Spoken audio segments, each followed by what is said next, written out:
Lord Brahma then went on to describe the famous tale of Ramayana, the mere listening to which absolves a man from all his sins.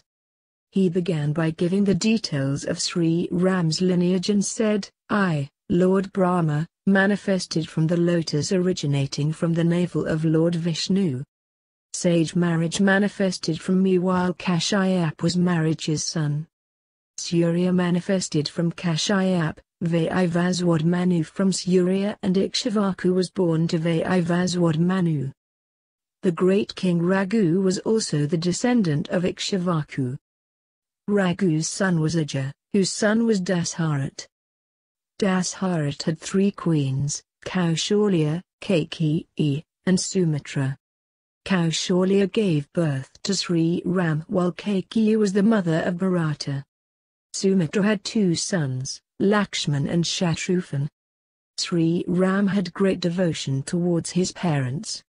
Sage Vishwamitra, who was tormented by the demons, took Sri Ram and Lakshman along with him so that he could do his penance peacefully. He assured Dashrath that he would make both his sons proficient in all the scriptures as well as in the usage of various weapons. With great reluctance, Dasharat allowed Sri Ram and Lakshman to go along with Vishwamitra. Once in the forest, Sri Ram assured his guru to do his penance without bothering about the demons. Vishwamitra commenced his penance and Sri Ram killed all the demons trying to disturb him. The names of few demons killed by Sri Ram were Tadaka, Subayu, etc. Janaka, the father of Sita, had organized a grand Swayamvar ceremony to which he had invited all the prominent kings of that time.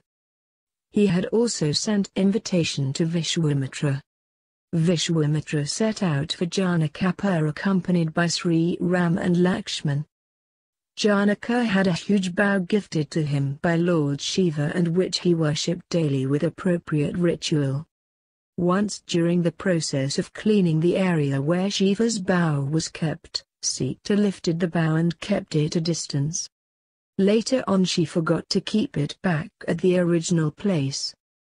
When Janaka came to worship the bow, he was surprised to find it to be kept at a different place. He made an inquiry and Sita confessed that she had kept it while cleaning the place of worship. Janaka just could not believe that his tender-looking daughter possessed such strength and power. No wonder he decided to give Sita's hand in marriage to such a man who could break Shiva's bow. So, he made a declaration that anybody capable of breaking Shiva's bow could have Sita as his wife. There were many mighty warriors present at the Swayamvar ceremony, but none had the strength to even lift the bow. What to say about breaking it? Finally, as the destiny would have liked it, Sri Ram broke the bow into 3 pieces and thus married Sita. Lakshman married Urmila, another daughter of Dasharat, while Bharata and Shatrughan married Mandavi and Kirtamayi respectively, both daughters of King Kushadwaja. Later on, when Dasharat decided to crown Sri Ram as the king of Ayodhya, Kaikeyi played a spoil sport and demanded her son, Bharata, to be made the king of Ayodhya and Sri Ram to be sent into exile for 14 years. Actually, Kaikeyi had taken undue advantage of Dasharat's helpless condition to serve her own interest. Once, Dasharat was busy fighting a battle oblivious of the fact that one of the wheels of the chariot was about to eject from its axle, as the nail supporting it had fallen off. Kaikeyi, who was also accompanying him, saved his life by preventing the wheel from falling off and thus maintaining the balance of the chariot. When Dasharat learnt how Kaikeyi had saved his life, he promised to grant her 2 boons. At that time Kaikeyi did not ask for anything and merely said that she would demand at the appropriate time. So, when the time for Ram's coronation came, she thought it was the best opportunity for her to remind Dasharat about the 2 boons he had promised to grant her. Dasharat, bound by his deep love for Sri Ram on the one hand and by his vow on the other, agreed to Kaiki's demand with a heavy heart. Sri Ram without any hesitation followed his father's order and left for the forest. How could have Sita and Lakshman lived without him? So, they too accompanied him to the forest. In the course of his journey, Sri Ram passed by many holy places and finally after reaching Chitrakoot, he made a Panakuti, hermitage made of leaves, and started living there. The shock caused by Sri Ram's separation proved to be fatal for Dasharat, who died with an unfulfilled desire of having a glimpse of his dearest son. Bharata, who at that time was at his maternal uncle's place, returned to Ayodhya after hearing the news of his father's demise and performed his last rites. He then went to Chitrakoot and tried his level best to convince Sri Ram into returning back to Ayodhya. But, Sri Ram did not agree, as it was against his principle to disobey the commands of his father. Sri Ram gave his pair of wooden sandals to Bharata as a token of love and requested him to return to Ayodhya. Bharata returned to Ayodhya and kept Sri Ram's sandals on the throne. He then stationed himself at Nandigram, a city situated at the outskirts of Ayodhya, and started ruling from there on behalf of his elder brother. He had vowed not to return to Ayodhya till the completion of Sri Ram's period of exile. From Chitrakoot, Sri Ram reached Dandakaranya accompanied by Sita and Lakshman and started living in a hermitage made of leaves. There they also met prominent sages like Atri and Agastya. Once an ogress named Sapanika, Ravan's sister, attacked Sri Ram, but Lakshman retaliated by severing both her ears as well as her nose. Sapanika, badly injured and bleeding profusely, went to Kardushan and narrated her woeful tale. Kardushan attacked Sri Ram with a huge army consisting of 14,000 soldiers but lost all his men in the battle.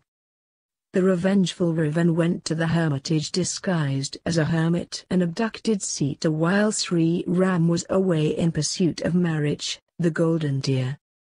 Actually, Marich was a demon, who had disguised himself as a golden deer on the instruction of Ravan so that Sita could be abducted successfully. Ravan knew quite well that it was impossible for him to abduct Sita in the presence of Sri Ram. So, he hatched a plan according to which Marich was to disguise himself as a golden deer and enchant Sita. Ravan was sure that Sita, after being enchanted by the beauty of the golden deer, would ask her husband to get it at any cost. Everything happened as per the plan of Ravan and he was successful in abducting Sita. When Sri Ram did not find Sita in the hermitage, he became worried and started searching for her frantically. On the way he met old Jatayu, who had got injured while trying to resist Ravan from taking away Sita. Jatayu informed him that Ravan had taken Sita towards south. Jatayu was so badly injured that he died soon after giving Sita's information to Sri Ram. Sri Ram performed his last rites and continued with his search. He proceeded towards south, as per the instructions of Jatayu, and reached Trishayamukh mountain where he met Sugriva, whom he befriended. He killed Bali, who harbored enmity against his brother, Sugriva. He then made Sugriva the king of Kishkinda and himself went to live at Rishayamukh mountain. Sugriva sent monkeys in all directions to find out Sita's whereabouts. Hanuman went towards south and with the help of Sampati managed to find out the exact location where Ravan had kept Sita. Hanuman took a giant leap and the next moment he found himself on the other side of the ocean. He went to Ashokvataka where Ravan had kept Sita in captivity. He presented the ring to her, which Sri Ram had given him. Sita, in turn, gave her Chidamani, ornament, and requested him to give it to Sri Ram. Jumping from one branch to another, Hungry Hanuman ate all the fruits and in the process destroyed the beautiful garden. When Ravan came to know about the destruction caused in the beautiful garden of Ashokvataka, he sent many demons to capture Hanuman. But, all of them were killed including Akshayakuma, Ravan's son. Ultimately, Hanuman was made captive by Meghanad and produced before Ravan, who ordered his tail to be set ablaze as a punishment. Hanuman, with his tail ablaze, jumped from one palace to another and burnt the golden city of Lanka within no time. He then returned to his master Sri Ram and described everything in detail. Finally, Sri Ram attacked Lanka with a huge army comprising of mighty warriors like Hanuman, Sugriva, Angad and many others. A fierce battle took place in which all the demons including Ravan were killed. The victorious Sri Ram returned to Ayodhya along with his consort Sita. The residents of Ayodhya danced in joy at the return of their prodigious son. Sri Ram ruled over Ayodhya for 11,000 years.